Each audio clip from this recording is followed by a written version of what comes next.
Hello students, good morning again. 10th class RBSE board में online live classes में आप सभी बच्चों का हार्दिक स्वागत है। समांतर श्रेणी 5वीं अपने जो चैप्टर है उसको लेकर हम चल रहे हैं और उसमें हमने पिछली क्लास में कोई भी जो एपी है उसका कोई विशेष पद या व्यापक पद ज्ञात करना सीखा। इसके अलावा कोई जो एपी दे रखी है उसमें अगर अंत में एक पद है, बीच में पद छोड़ के अंत में एक पद दे रखा है और उसमें आपको ये पूछे वो पद एपी का कौन सा पद है, यानी वहाँ एन निकालना है, वो हमने ज्ञात करना सीखा। इसके अलावा एपी में आपके ये पूछ दे कि पदों की संख्या ज्ञात कीजिए, तो वो हमने वही जो कौन सा पद है उसी ट्रिक से हमने उसको भी हल करना सीख लिया। इसके अलावा आपको ये कह दें कि एपी में 5 पदों का 5वां पद ये है और 16वां पद ये है, तो एपी का 29वां पद बताइए। उस कंडीशन में मैंने बताया कि आप 2 समीकरण बनाइए, विलोपन विधि से उनको हल कीजिए और वहाँ से ए और डी निकालिए और ए और डी से आगे एन के सूत्र से आप उस पद को विशेष पद या व्यापक पद को ज्ञात कीजिए। उसके बाद में अपने जो क्वेश्चन अब आगे बच गए हैं उनको लेते हैं उदाहरण में। तो अगला उदाहरण मैं ले रहा हूँ 8वां एग्जाम्पल जो आपका है वो देखते हैं वो क्या कह रहा है। 8th एग्जाम्पल है, क्या एपी 3, 7, 11 का एक पद 184, क्या एपी 3, 7, 11 का एक पद 184 का एक पद 184, इस कंडीशन में क्या करना है। वापस देखो सवाल में आपके बच्चों भाषा का थोड़ा बदलाव है, वो बदलाव आपके एग्जाम में भी करता है एग्जामिनर, लेकिन यहाँ पर आपको उस बदलाव को ही समझना है। एक्चुअली बदलाव ये है कि ये सवाल तो वही है कि कौन सा पद इसका वो है, यानी एन ज्ञात करना है। यहाँ पर भी वही कह रहा है कुछ कि 3, 7, 11 का एपी का क्या एक पद है, यानी इस एपी में क्या 184 आने वाला है। तो इस एपी में 184 आने वाला तो कब आएगा, एन वा पद हो सकता है। जब पद का पता नहीं है तो हमेशा उसको एन वा पद मानो, व्यापक पद मानो, यानी ये 184 आपका क्या हो सकता है, एपी का व्यापक पद हो सकता है। तो इसको भी हमें क्या रखना है, 184 एन के बराबर रखना है। लेकिन ये एपी का वहां पर तो आपका वो एपी का कौन सा पद है, यानी वो एपी का तो पद है लेकिन कौन सा वो देखना होता है, यानी वहां पर एन आपका फिक्स कुछ ना कुछ पूर्णांक आएगा। लेकिन यहाँ पर एन का जो मान है वो अभी फिक्स नहीं है कि वो पूर्णांक आएगा, ऋणात्मक आएगा, भिन्न के रूप में आएगा, कैसा आएगा, यहाँ पर एन ही निकालना। क्लियर है। अब यहाँ पर अगर एन का मान आपका धनात्मक पूर्णांक आता है, ध्यान से सुनिए, धनात्मक पूर्णांक आता है, तब तो आप इसकी लैंग्वेज को कह दोगे कि हाँ ये एपी का एक पद है। लेकिन अगर एन का मान लो 16 से 1/4 आ गया तो आप नहीं कह सकते कि ये 184 एपी का पद है। यानी कुल मिलाकर बात ये आपको तरीका वही रखना है, एन के बराबर रखना है, एन निकालना है, लेकिन एन यहाँ पर पूर्णांक या भिन्न कुछ भी हो सकता है। ठीक है बच्चों, सवाल को स्टार्ट करते हैं। सबसे पहले वही कंडीशन लिखनी है कि दी गई एपी निम्नानुसार है, दी गई एपी निम्नानुसार है।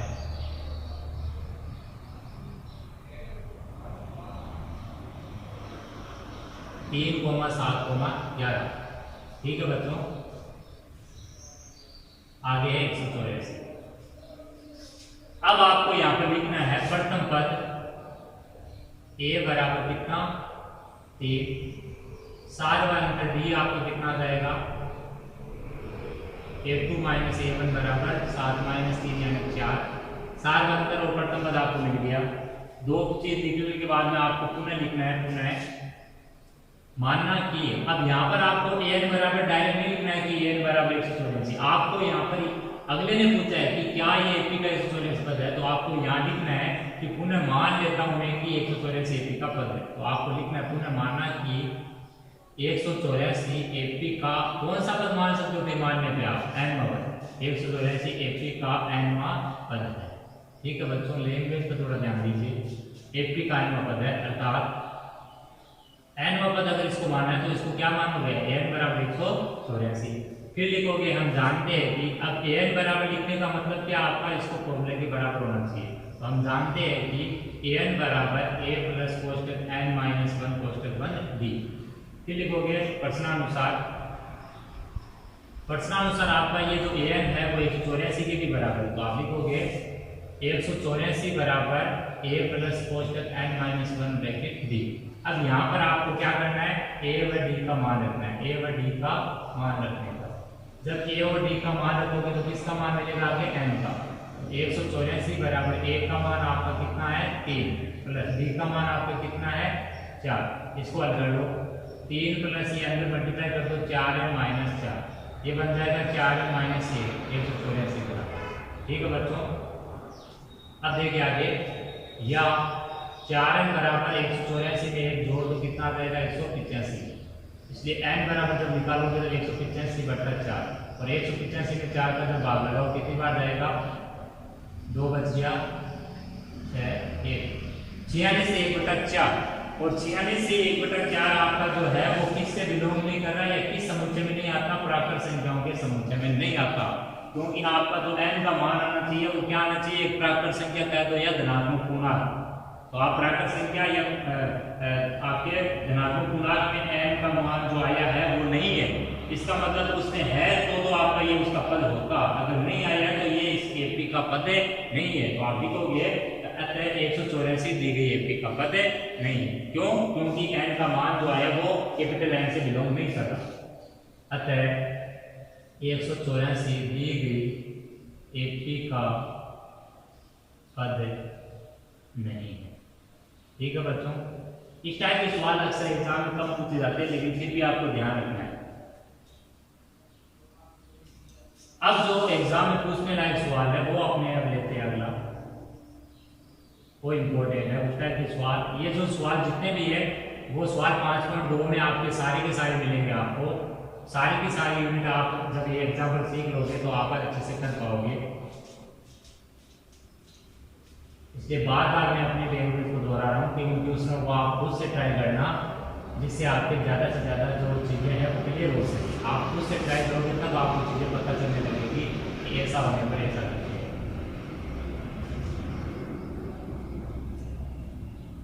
तो अगला एग्जाम्पल देखते क्या कह रहा है। नौवां एग्जाम्पल है, 2 अंकों वाली कितनी संख्याएं 7 से विभाजित होती है, 7 से भाज्य है। 2 अंकों वाली कितनी संख्याएं, 2 अंकों वाली कितनी संख्याएं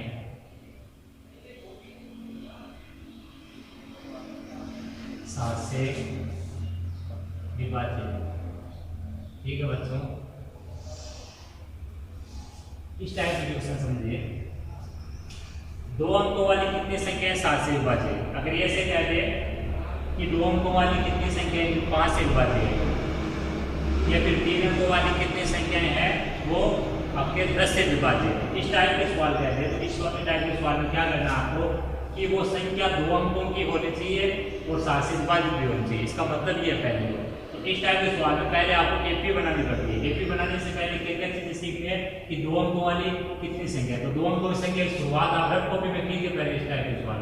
जैसे मैं आपको सिखा रहा हूँ कि 2 अंकों वाली संख्या की बात कर रहा है, तो 2 अंकों की शुरुआती संख्या 10 होती है और एंड की संख्या कितनी होती है 99। क्लियर है। अब आपको ये देखना है कि 10 से 99 तक की संख्याएं हैं उसमें 7 से विभाजित वाली चाहिए, तो 10 तो 7 से विभाजित होने से ना 11 भी नहीं रहा, 12 भी नहीं रहा, 7 से विभाजित जो होगा वो कौन सा होगा 14। 2 अंकों का भी चाहिए और 7 से विभाजित भी चाहिए, तो पहली जो संख्या आएगी वो कौन सी आएगी निकल के 14। अब जो भी विभाजित होने वाली होगी वो 7 जोड़ने में बनेगी, तो अगली हो गई 21, अगली होगी 28। अब आपको चाहिए बस एक ही संख्या, वो कौन सी की लास्ट संख्या कौन सी होगी ऐसी जो 2 अंकों की भी होगी और 7 से विभाजित भी होगी, तो वो अब आप खुद बताइए। तो वो होगी आपके 14 7 98, यानी 98 में आपका 7 का भाग जाएगा और वो 2 से 7 से विभाजित भी होगी।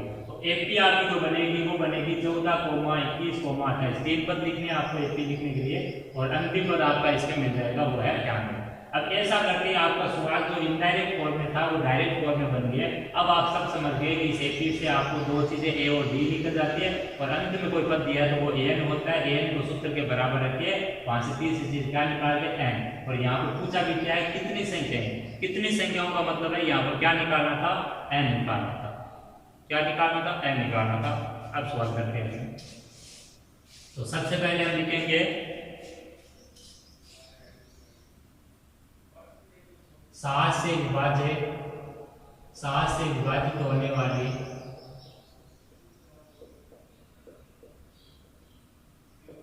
2 अंकों की संख्याओं की एपी निम्न है। कौन सी एपी बनेगी 2 अंकों की संख्याओं की? वो बनेगी 14, 21, 28 और अंतिम कौन सी है 98। ठीक है प्यारे बच्चों, अब इसमें प्रथम पद a1 बराबर a बराबर 14, सारवंतर कितना आएगा? d बराबर आपका कितना आ जाएगा 21 माइनस 14 बराबर 7। सारवंतर निकाल लिया मैंने।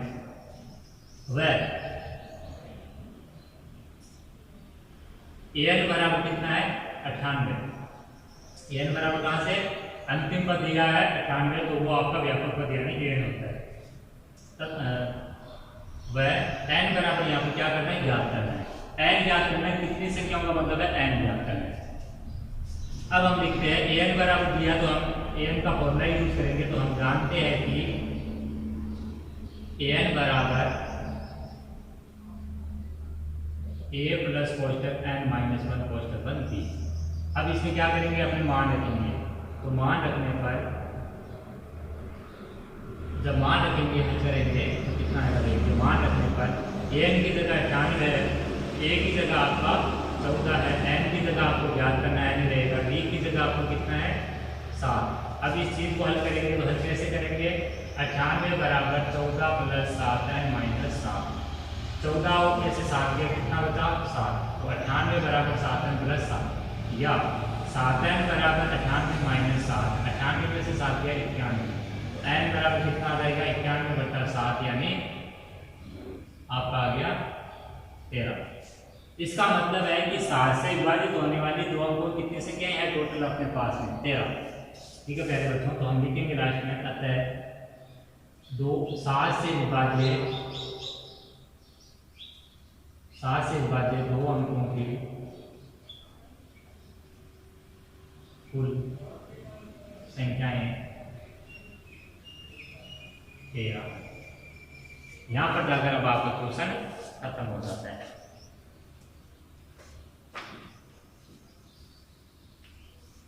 अगला सवाल देखते हैं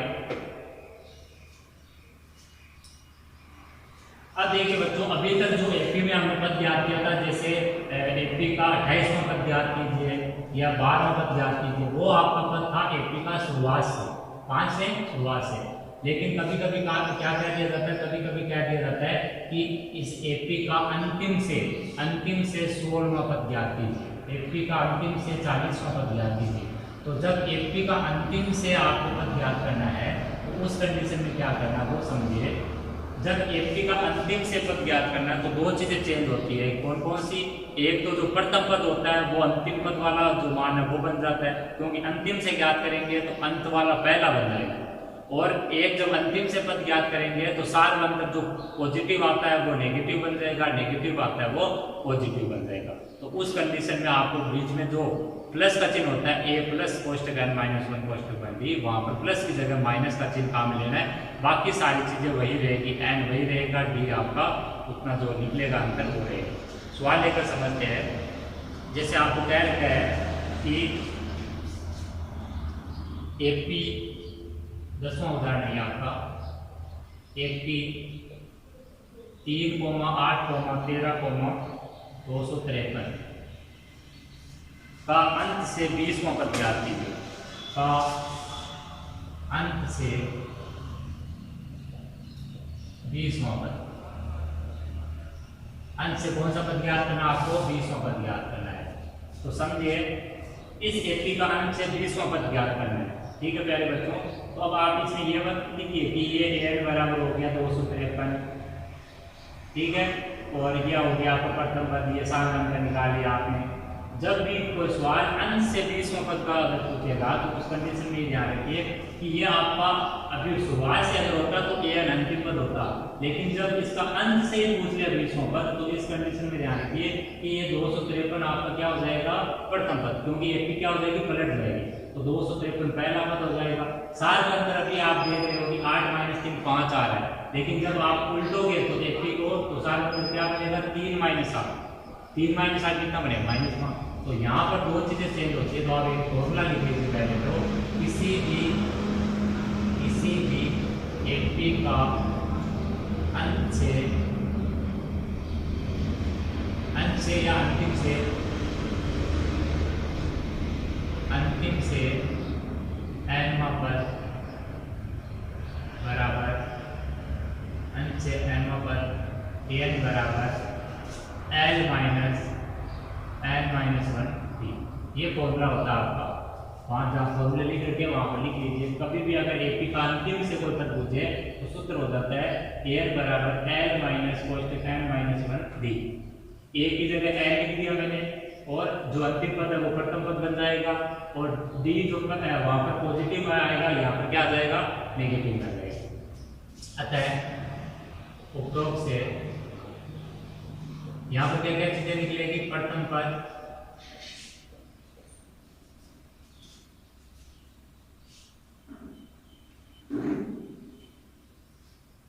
जब अंतिम से पद ज्ञात करेंगे तो यहाँ पर n की जगह कितना निकलेगा, 253, n बराबर कितना है, 20 पर,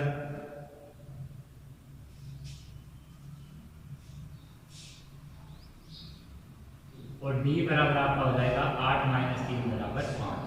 तीन चीजें तो चाहिए, l, n और d। n आपका 20 पद है, अंतिम से 20वां पद। l आपका यहाँ पर जो अंतिम जो पद है इसमें वो इस एपिक में यहाँ पर प्रथम पद बनने वाला है, तो वहां जब प्रथम शुरुआत से ज्ञात करते तो ए लिखते, यहाँ पर अपने क्या लिखेंगे, l अपना कितना है यहाँ पर 253, तो यहाँ 253 आ जाएगा। d आपका वही है तरीका 8 माइनस 3 5, लेकिन सूत्र में यहाँ पर क्या लेना, माइनस मान रखने पर, सूत्र में मान रखने पर। जब सूत्र में मान रखोगे तो क्या आएगा, देखिए a20 बराबर l का मान कितना आपका 253 माइनस n का मान कितना आपका 20 माइनस 1 गुणा d कितना आपका 5। इसको हल कर लीजिए, 253 माइनस 20 माइनस 1 कितना हो गया 19 गुणा 5 कितना हो गया 95। तो 253 में से आप 95 कम कर दीजिए, कितना आ गया 253 में से जो 95 घटाएंगे आप, तो वहाँ पर करने जो बच जाएगा आपका वो है 100 कितना बच्चों, घटाने पर बच जाएगा आपका 158। इसको घटा लीजिए आप बच्चों में, तो ये बच जाएगा 158।